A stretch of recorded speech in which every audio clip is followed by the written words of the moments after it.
Judgments Past, the place of the theme space in the contemporary world of remaking. The replacement of reality with selective fantasy is a phenomenon of that most successful and staggeringly profitable American phenomenon, the reinvention of the environment as themed entertainment. Ada Louise Huxtable. The one thing I can say is that simplistic attempts to imitate the traditional architecture of places rarely work and end up looking and feeling more like theme parks. Paul Goldberger. In 2015, the curious Cavern du Poignard opened near Vaillant-du-Poignard in the south of France.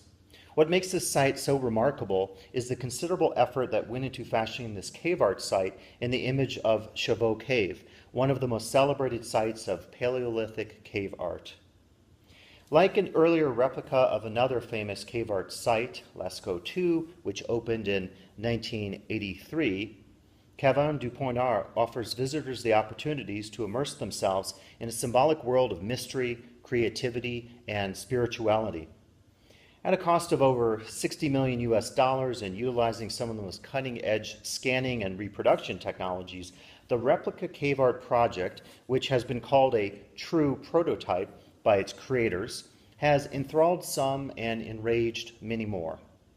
Upon the opening of the tourist venue, journalists exclaimed that the site was a perfect fake, a version that was better than nothing or the next best thing as compared to the original cave art site.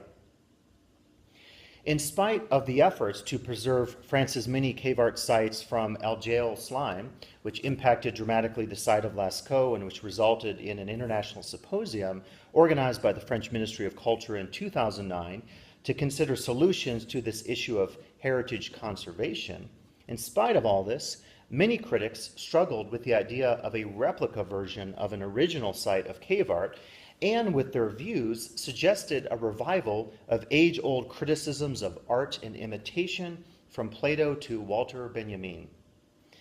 Indeed, one critic expressed that Cavern du Poignard was a space in which, quote, the execution is flawless, but the issue is whether you can suspend your disbelief, end quote.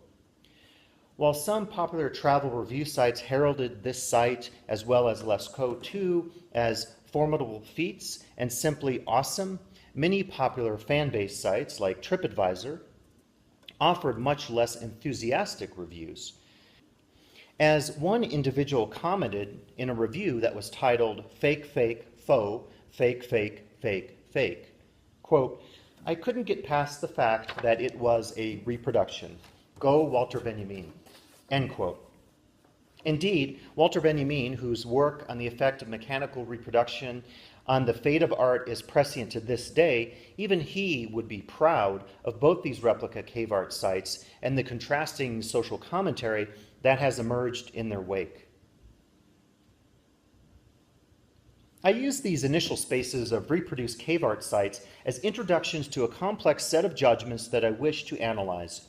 The focus of this work is on the space of critique that has emerged in reference to the many instances of themed, immersive, and consumer space that have appeared after their earlier versions in spaces like Chauveau, Lascaux, and numerous other sites of cave art. In other work, I have expressed that the original theme spaces were indeed spaces like those of prehistoric cave art. Like the themed spaces of the consumer present, sites of Paleolithic cave art suggest the significance of symbolism in space in concert with specific human behaviors, actions, and states of mind. Of course, the themed and immersive spaces of the contemporary world are drastically different in terms of their imbrication in systems of consumption, domination, hegemony, and the like. In terms of this comparison, it is curious, if not humorous, to consider that, save the examples in Gary Larson's The Far Side, indigenous criticism of the spaces of cave art likely did not occur. From what we may infer, very little criticism took place during the Upper Paleolithic, the period in which cave art played a prominent role in early human life. Aesthetics without criticism, indeed, a very unique period of human history. Interestingly, archaeologists are in disagreement in terms of the functions of cave art in this period of early human history, and thus it is quite curious to imagine the near religious fervor that unites many contemporary critics in the sensibility that original sites of cave art like Chavot and Lascaux possess a certain sense of authenticity, a sense of mana, if you will, as compared to their recreations in Cavon du Point Arc and Lascaux II, which are deemed faux and inauthentic. In the contemporary world, the status of such recreated spaces of cave art bears little difference in comparison with that of themed and immersive spaces, whether themed casinos in Las Vegas, theme parks in Orlando, or many other spaces that have, as part of their foundation, an emphasis on recreation or remaking. Ultimately, they share a status of the profane. The profane nature of the remake. Much of my research has focused on the significance of forms of cultural remaking, on the various ways in which the world is remade and retold in material, ideological, technological, and personal senses. Whether a film remake in which a classic and previous version is retold in a new time period, perhaps with an updating of characterization, setting, or other contextual elements of the original, or a personal makeover in which an individual, often on a reality TV show, is given new clothes, bodily adornment, or physicality in terms of plastic surgery, or, very appropriate to this study, a theme space in which a place, time period, or culture is refashioned for a new place, time, and culture in architectural and other senses. The variety and context of forms of remaking are immense and varied. In terms of themed and immersive spaces, one of the clear concerns expressed by social critics is the illicit nature of such remaking, the ways in which presumed originals are eroded, tarnished, and deprived of their auras as they are refashioned in new architectural, material culture, and performative forms. Ada Louise Huxtable and Paul Goldberger, both of whom I have quoted in the epigraphs, have been two of the most outspoken and public critics of what is often called vernacular, consumer, or even theme park architecture. In their minds, theme parks, theme spaces, consumer-branded city spaces such as Universal City Walk, and even sites of historical reenactment such as Colonial Williamsburg share in common simplistic, imitative, and inauthentic approaches that exemplify the, quote, replacement of reality with selective fantasy. A quote, of course, taken from Huxtable's The Unreal America. And it is curious to me that much of Huxtable's The Unreal America is dedicated to analyses of the many ways in which themed spaces, including Disney theme parks, the casinos of the Las Vegas Strip, and the reenactments of Colonial Williamsburg, all represent a degradation of architecture, sociality, identity, even society itself. Likewise, the many essays, articles, and public lectures of Paul Goldberger, who, like Huxtable, received a Pulitzer Prize for criticism and who created a powerful public voice for American architecture, his views parallel those of Huxtable and her notions of themed spaces. Notably, Goldberger has used the image of the theme park as both a stand-in and a straw man for his otherwise prescient critiques of contemporary architecture, spatial planning, and aesthetics and design. I will address these critiques of Huxtable and Goldberger later in this work. However, it is important to note that their concerns about such spaces and their myriad implications, ranging from the Jane Jacobs criticism of the loss of city space organicism to issues of inauthenticity and numerous others, these are not minority viewpoints. More and more, contemporary academic and popular criticism of popular, consumer, and themed architecture represents a citation, whether direct or indirect, of Huxtable's and Goldberger's critiques. Even a counterculture figure, such as Henry Rollins, depicted here, recently wrote a controversial series of essays about the Las Vegas Strip, in which he opined about the, quote, knockoff Eiffel Tower and Vegas being, quote, amateur hour for chumps, end quote.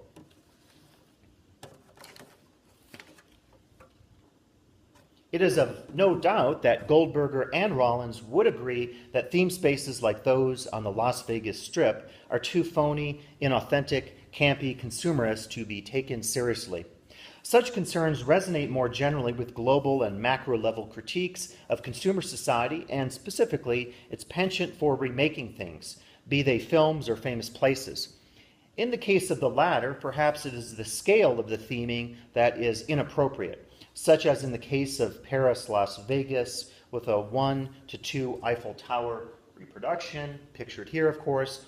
Or it could be that the elements chosen for the theme space are too predictable, even stereotypical, such as in the use of gondoliers at the Venetian in Las Vegas. Or it could be the values, behaviors, and context selected for the space are considered inappropriate for various reasons, such as the spaces of the New York, and Las Vegas that are focused primarily on consumerist endeavors. There are many other concerns, but what each of these shares is the sensibility that theming is a profane practice. It is fitting that profane has a spatial etymology in terms of offering in the Latin profanus, something out in front or outside of the temple. As Mircea Eliade once wrote, a sacred space such as a church points to, quote, the threshold that separates the two spaces and also indicates the distance between two modes of being, the profane and the religious. The threshold is the limit, the boundary, the frontier that distinguishes and opposes two worlds. At the same time, the paradoxical place where these two worlds communicate, where passage from the profane to the sacred world becomes possible. In Eliade's general focus on the church, the sacred, and the non-church or the profane, and in the more specific example of the non-themed and the themed space, we see the very curious circumstance in which the two spaces impinge on one another. Interestingly, one of the most curious decisions made at the version of Chavot Cave at Cavan du Point R was to fashion the space inside a rather abstract and non-representational exterior architecture.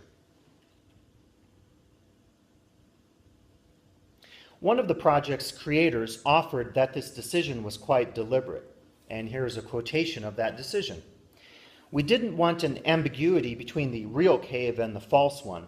That's why the false cave is included in a building and we do not go down into the underground. We don't want to lie to people. We say that they're entering a false cave. End quote. It would seem that the creators of this remade version of Chavot Cave were quite cognizant of the concerns that would be raised about this version of the iconic space of prehistory. Yet, this was not necessarily enough to contain the entirety of the criticism, and thus we note a curious tendency of critics emphasizing the profane nature of spatial forms of remaking, regardless of the specifics or the context of the spaces at hand. The anxiety about remaking and its associated forms, notably mimesis or imitation, has a particularly long history. Beginning with Plato and his observations in the Republic, the mimetic potential of art was seen as a threat to the cosmic order. Quote, imitation is far removed from the truth, for it touches only a small part of each thing, and a part that it itself is only an image, Plato offers. And it could certainly result in a viewer or user of images, things, or contexts that bear the mark of remaking being unable to, quote, distinguish between knowledge, ignorance, and imitation, end quote. As Susan Sontag writes, quote, Plato's view is that all art is an elaborate trompe-l'oeil and therefore a lie, end quote. Plato's concerns about mimesis are quite problematic as they fail to recognize that the truth, as Nietzsche reminds us, is context dependent. As well, even if, as Plato says, an imitative form touches only a small part of each thing, that touch itself can be quite provocative in terms of how the new remade form impacts the world and those around it or within it. While critics have argued that the remake state and appeal is profane, when we review the nature of remaking in all cultures, including indigenous ones, we discover a much different sensibility. In many cultures, there is a sense of respect afforded to the remake, particularly because it is able to unify disparate time, space, material, and existential states of the world. The etymology of remaking invites us to celebrate the force, the movement away, the undoing, and simultaneously back to the original place, again and repetition. Thus, remaking is both a destroyer and a creator, a bringer of new ideas as well as a conservative maintainer of the past. In the conclusion of this work, I will argue that it is this illicit nature of remaking's potentiality, especially its ability to unite disparate and contradictory times, cultures, people, and contexts. It is this ability that makes it such an appealing force in the contemporary world. Strangely, this power of remaking has been lost on the many critics of themed and immersive spaces. The space of criticism. In his 1907 essay on Coney Island titled Boredom, socialist writer Maxim Gorky expressed a scathing critique of one of the United States' most famous amusement venues. While Gorky wrote of Coney's depravity, organized as a paying business, and spoke of the need to, quote, free the people from a slavery of a varied boredom, end quote, there is another side of his diatribe that expresses a curiosity, if not admiration, of Coney Island's electrical amusement spectacle. Reading Gorky's words, we are perhaps reminded of the curious nature of critique, especially that applied to spaces of consumption. As Rita Felsky writes, critique is drawn to an either-or schema. If we are not suspicious, we must be subservient. If we are not critical, we are doomed to be uncritical. Gorky's perspective on Coney Island, though more rhetorically fanciful, parallels the interpretations of many observers and researchers of today's amusement spaces. As we note in Felsky's views, very commonly there is a strict dichotomy established by the critic between those in the know and critical and those unable to know and thus uncritical. And as such, we are reminded of a curious and somewhat ironic point about the criticism that is applied to consumer spaces.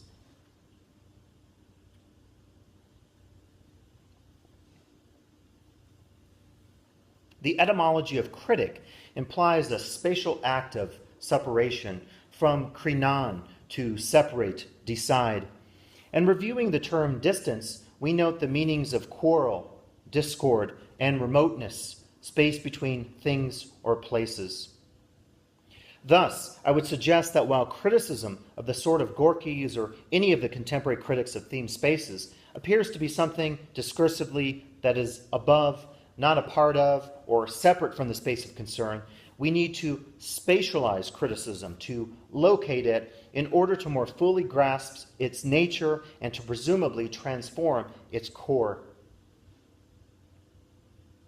In the literature on themed and immersive and consumer spaces, there is notable contrast and distance between the interpretations, experiences, and attitudes of the guest who visits these spaces, as well as the designers and operators connected to them, and the academic researcher or cultural critic who encounters these same environments. The guest visits such spaces for pleasure, release, enjoyment, and other reasons, while the researcher critic visits the same spaces for analytical, critical, and academic reasons. Though each of these parties is part of the same space, and in some cases the critic may not actually visit the physical space, we note that in the end, each is separated by a significant distance. As an anthropologist who has worked both in the theme park industry and has studied the numerous discourses that in part constitute the industry, I am often beguiled by the separation that I have noted between these worlds. Academic and high culture criticism, such as that emanating from the New York Times or other highbrow publications, such criticisms of theme parks and related venues exist in a world and habitus much removed from the spaces themselves. Some analysts of these venues have spent very little time conducting ethnographic research on site. And while this is not a prerequisite for understanding the nature of such spaces, it does suggest a curious abstraction through disconnection that that is often displayed in the resultant discourse. The critiques that have been offered of themed and immersive space are varied, though for the purposes of argument, we may simplify them and consider that the foundation they all share is the notion that themed and immersive spaces are inauthentic, fabricated, faux, and simulated, and that in terms of their effects on workers, guests, and society at large, such spaces result in the negative cultural, political, and economic effects of hegemony, consumerism, hedonism, and conformity. These critiques of themed and immersive spaces have certainly played powerful roles in our understandings of the contemporary consumer world and its many spaces. Yet, it is worth taking a step back and focusing more generally on what critique has meant for its various political, aesthetic, and literary worlds. As Rita Felsky suggests in her important study of criticism, The Limits of Critique, a literary, art, social, or other critic has as his or her focus a sense of suspicion in regards to the world, or more specifically, the exact object of criticism, whether it be a poem, work of visual art, or a theme space. As Paul Ricoeur reminded, certain, quote, lies and illusions of consciousness, end quote, are embedded in the world and our everyday experiences of it, and thus it is incumbent on the critic to use suspicion as a means of motivating others, members of taste cultures, citizens, and everyday people, to resist these effects of the world. A critic's sense of suspicion could be rooted in any number of concerns and could imply a range of possible effects. Felsky, in a reading of Ricoeur, suggests that a common orientation of criticism in the hermeneutics of suspicion is a focus on the following: exposing hidden truths and drawing out unflattering and counterintuitive meanings that others fail to see, and reversing the falsifications of everyday thought to unconceal what has been concealed, to bring into daylight what has languished in deep shadow. A general disenchantment with the world and its products, modes, or experiences is what typically orients a critic, as does a sense of what Susan Sontag notes as a discrepancy between worlds, further reminding us of the curious spatial and divisive nature of the act of criticism. We also note in the distance that separates the critic from the space an assumed role in which the individual acts in passing judgment about the space, its context, people, and experiences. As an individual connected to the space, the critic thus acts upon it by passing judgment and figuratively lacks a middle voice. We refer to the middle voice as that between the active and passive voices, which is unaccusative, in the midst of, and generally able to be part of a context as both actor and acted upon, and not above or distant from it. What the voice of criticism reminds us of, as I will discuss later, is the need to address the nature of critiques in terms of the results or after effects of the criticism that has been applied to the spaces considered. In addition to the distance that is noted in terms of the critic's relationship with the space, the outcome of the critic's discourse is also spatially removed from the spaces of design, operation, and use. Often, because of its level of abstraction and disconnection from the direct spaces of criticism, the discourse of criticism does not flow necessarily into the worlds of these spaces. The flow of some forms of critical discourse, notably that of social media, popular journalism, and internet review and feedback discussion fora, including Yelp, TripAdvisor, Cruise Critic, and many other sites, these do result in some direct impacts on the spaces in question. In a sense, such discourse represents a virtualization of the guest relations comment sheets of the past that many of us experienced in theme parks. And while they do carry with them a sense of efficacy in terms of the guest's ability to reflect upon and perhaps change the space in question, academic and cultural critics would likely be dismayed with both the lack of cultural critical context in such discourse and the fact that the channeling of such criticism is towards the economic and capitalistic ends of the company that controls the space. Of course, even when the criticism is more directly tied to the space of concern, there is no guarantee that its role will be productive in the senses that I am suggesting today. In the example of larger public charades, such as the major ones that occurred as part of the World Trade Center redevelopment in New York City following the September 11th terrorist attacks, disagreement, bureaucracies, and forces external and often invisible to the processes within the charade spaces resulted in notable challenges in terms of the after effects of the criticism, collaboration, and dialogue that were all a part of the processes. In the case of the debates related to the World Trade Center redevelopment, we are reminded that agon often occurs when the stakes of the debate are high and its rhetoric serious and sober. Typically, we note that the debates connected to themed and immersive spaces have a much more whimsical, if not kitsch, quality. The plastic palm tree, critique as kitsch. In 2009, prior to an academic conference on theme parks, I conducted a research visit to Europa Park, located in Rust, Germany. My contact at the park was an architect who graciously spent the better part of a day with me, reviewing his architectural drawings and theming design processes in his office, and also taking me through the park's Iceland themeland, of which his design played a major role, which is pictured here.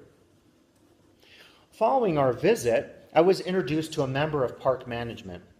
I was quite surprised by the manager's opening words. "Yes, I hear that you are really nice. This is good to hear. The last time anthropologists called us up on the phone for information about our park, well, they were very mean to us. They said that all we were involved with here is fakery." It was quite interesting to hear this commentary on academic research. Indeed, in my many years working in the theme park industry, in studying theme spaces as an academic and as acting as a consultant to the theming industry, I have noted extreme contradictions in terms of the views of those involved in these differing fields. At the time, it occurred to me that the differences experienced by Europa Park management in terms of these two contrasting visits of academics to their park was a matter of differing methodologies or ethnographic stylistic differences of the researchers. Some years later, I now have a much broader sensibility about these differences. They reflect the contrast of viewing a theme space like that of a theme park as an object of kitsch and unserious fake thing, or as an object of study and criticism, as a serious and sober entity. Viewing a theme space through the lens of kitsch could result, theoretically, in opportunities to see such a space through new eyes in ways that are commonly missed by typical guests. However, the focus of such criticism seems to have greater basis in rhetorical and affective play. We are reminded of this with this passage from the work of Ada Louise Huxtable, again from her book, The Unreal America. She says, "There are rainforests in Las Vegas that casino guests find infinitely more impressive than the South American variety." Though Huxtable's observation has little ethnographic foundation, we might acknowledge the mood of her description given the fact that there are guests who are very enamored with the theming of any Las Vegas casino. Yet, on closer inspection, we begin to note a hyperbolic quality to her rhetoric that not only parallels that of Gorky at Coney Island, but reminds us of the unfortunate divisive nature of such criticism. Let us imagine for the moment that there are such guests who actually find faux, remade, and themed rainforests to be, as she says, more impressive than the South African and presumably real variety. We may reflect on circumstances in which a given person might indeed find any number of so-called recreated forms as preferable to a presumed original that may also be assumed to have influenced that remade form. Consider, as an example, an art enthusiast who has great desire for certain artworks, perhaps oil paintings, that depict another place in the world. Would the same criticism of Huxtable's be applied to this person? And if so, would we be able to see that this criticism, and likely many others in which an anxiety about presumed originals and copies is expressed, are based on judgments about taste and what thoughts, actions, perceptions, and feelings are deemed to be appropriate in life?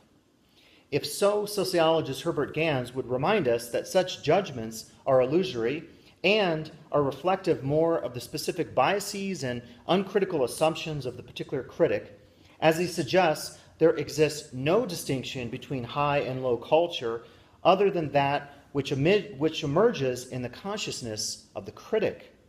As well, we should be reminded that the simplicity that is inherent in Huxtable's assertions about the fake and real rainforest is rooted in a notion of the original as a source of mana or aura, and the remake as a derivative, unoriginal copy.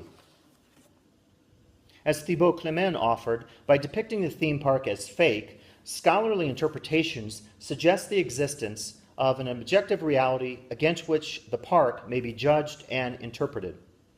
Extending Clement's concern, we might ask, why has an emphasis on the fake been so deliberately present in theme park critiques? We have been conditioned to be suspicious of the themed consumer spaces in the world and their plastic palm trees, when in fact we should be equally concerned about the many discourses that have been generated in their wake. Earlier, I spoke of the possibility of a guest in a themed casino in Las Vegas that he or she could indeed find the faux rainforests in one to be impressive, even more desirable than the ones found in South America. And I suggested that this argument is disingenuous for its reliance on cut-and-dry dichotomies of originals and copies, and for its inherently judgmental manner. Let me add to these concerns and offer that it is unlikely that so many guests would, at least in the number that Huxtable implies in her quote and through the overall argument within her text, that so many of these would prefer remade forests over real versions. Yet, even if this were the case, the fact that Huxtable's simplistic dichotomy has even framed this debate and has influenced the work of numerous critics of themed and consumer spaces says something quite profound about the nature of criticism. Particularly as this type of criticism resonates so strongly with matters of taste, we may say that it, ironically enough, approaches a form of kitsch, in spite of the fake forms that it so loathes and their kitsch qualities that it identifies in connection with consumer society. In their study of sociological deviance, Joel Best and Kathleen Lowney focus on the case of the reputation of the Walt Disney Corporation. They point to the interesting fact that the many criticisms of the Walt Disney Corporation, ranging from religious, political, social, and academic versions, originate from both right and left-wing political spectrums. Criticism of Disney theme parks, as Grail Marcus illustrates, are reductionistic and shallow, ultimately acting as discursive constructs, as empty vessels of language and politics. What then might be imagined as alternatives to such forms? The futures of critique. Earlier, I wrote of the profane status that has been afforded to the theme space as it represents a specific instance of more general forms of consumer, popular culture, and media remaking. The many concerns that have been expressed of themed and immersive spaces, whether those authored by academic researchers or public critics like Huxtable and Goldberger, are misguided not because of the errors of their authors committed at the onset, but because of problems connected to the deployment, outcome, and process of critique. We might imagine critique of the future as not any less critical, so to speak, as compared to work of the past, but more in tune with eros as opposed to agon, trust as contrasted with suspicion, and the prefix re as compared to the prefix d. Along these lines, then, let us imagine four possible directions of the futures of critique. First is the need to reorient popular and academic understandings of remaking, such that we may move beyond the typical critiques that are founded in simplistic, reductionistic, and romantic notions of originality.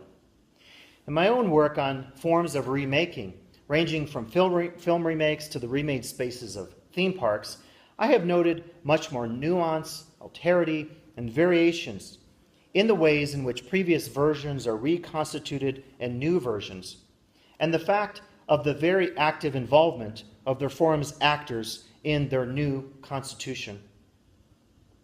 No doubt, as Harold Bloom reminds us of the agon and the anxiety of influence in the world of poetry and art that occurs when any predecessor and successor meet, we are likely to discover new forms of turmoil and debate, as well as compromise and growth in such understandings to come.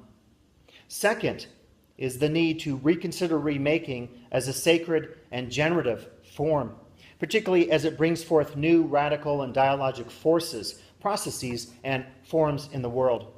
As I have written, the potentials of remaking include the opportunity to unsettle the appeal to the truth, to imagine new and inorganic selves, to create new visions of the world that offer opportunities for radical political and community forms, and to fashion new worldview and cosmology that is founded on the reaffirmative and recombinatory dynamics of remaking.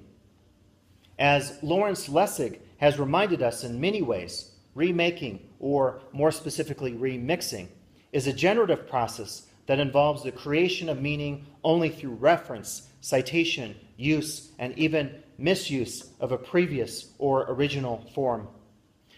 Third is the desirability of reforming criticism, both academic and popular, in such a way that it creates new opportunities for dialogue, community, and multi-level forms of participation. As Bruno Latour argues, the critic is not the one who debunks, but the one who assembles. The critic is not the one who lifts the rugs from under the feet of the naive believers, but the one who offers the participants arenas in which to gather. We should reimagine critique as an opportunity for opening up, not closing down, dialogue, debate, and consideration of the many themed and immersive spaces in the world around all of us. Finally, we should acknowledge the value of resituating criticism of themed and immersive spaces and of all forms of consumer media and popular culture. We should resituate all forms of criticism of this sort within new venues of possibility.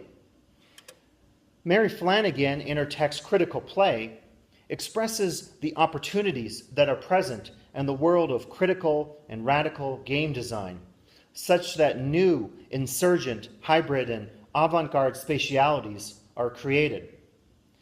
Flanagan references these new spatialities through Edward Soja's concept of the third space. And it is in this space in which everything comes together, subjectivity and objectivity, the abstract and the concrete, the real and the imagined, the knowable and the unimaginable, the repetitive and the differential, structure and agency, mind and body, consciousness and the unconscious, the disciplined and the transdisciplinary, everyday life and unending history.